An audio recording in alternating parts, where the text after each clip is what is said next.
தமிழகத்தில் அறிவிக்கப்படாத எமர்ஜென்சியா என்று கே பாலகிருஷ்ணன் கேள்வி எழுப்பிய நிலையில் அதற்கு அமைச்சர் சேகர்பாபு அளித்த பதில் சர்ச்சையை ஏற்படுத்தியது. இதுகுறித்து எதிர்க்கட்சித் தலைவர்கள் எதிர்வினையாற்றியுள்ளனர்.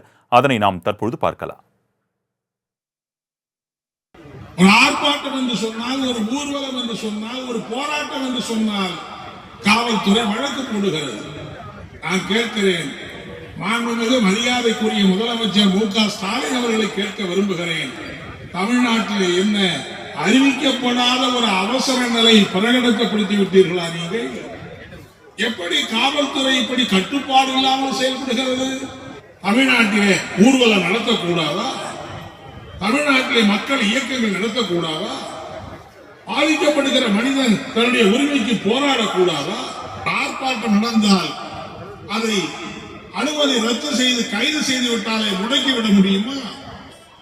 சீப்பை ஒழித்து விடுவதனாலே கல்யாணத்தை நிறுத்திவிட முடியுமா? ஒரு எந்த கண்ணோட்டத்தில் இதை எடுத்து சொல்லுகிறார் என்று தரவில்லை. ஜனநாயக நாடு.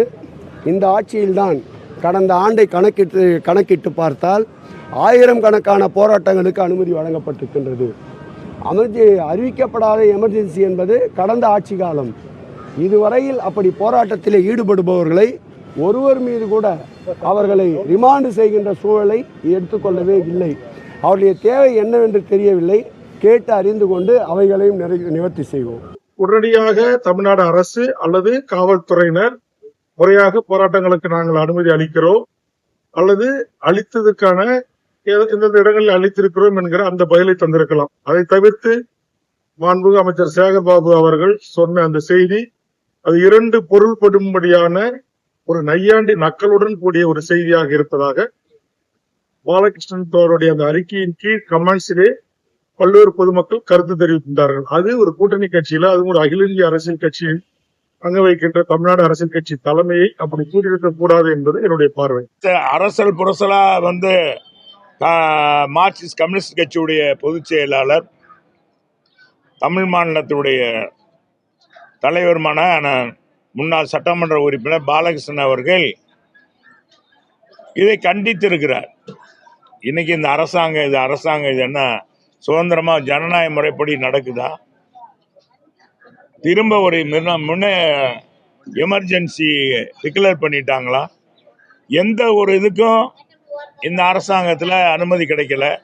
போராட்டம் நடத்தலைன்னா மக்களுடைய பிரச்சனையை எப்படி அரசாங்கத்துக்கு கொண்டு முடியும் அப்படின்னு கேள்வி மேல் கேட்டார். அதுக்கு இன்னைக்கு பார்த்தீங்கன்னா ஒரு 3/4 பக்கம் முரசொலியில் இன்னைக்கே தோழருக்கு மேல் கேள்வி கேட்டு இது அடுக்குமா ஒப்பாரி வைக்கிறாங்க திமுக. இந்த ஆட்சி பல தவறுகளை செய்கிறது என்று நினைக்கிறார்கள். அதனால் 2026 இந்த கூட்டணி, திமுக கூட்டணி நிச்சயமாக பிரிந்து போகும். இந்த கூட்டணி அப்படியே இருக்காது என்பது எனது கருத்து. யாரா இருந்தாலும் தமிழகத்தில் கருத்து சொல்வதற்கு சுதந்திரம் இருக்கிறது.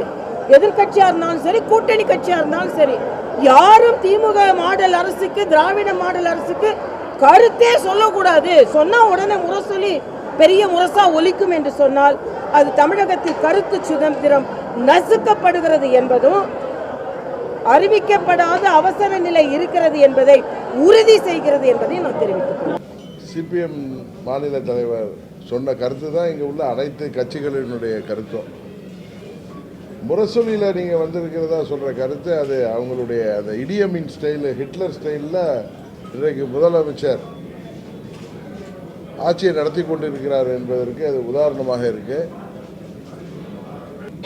அவர்கள் மற்றவர்கள் செய்வதை நாடகம்னு சொல்லி இன்றைக்கு திமுக தவறான முன்னுதாரணங்களை உருவாக்கி வர்றதுனால தான் தோழமை கட்சியான கம்யூனிஸ்ட் கட்சியை இன்றைக்கு கடந்த 1 வாரமாக அவங்க கடுமையான வார்த்தை பிரயோகங்களை செய்கிறார்கள்.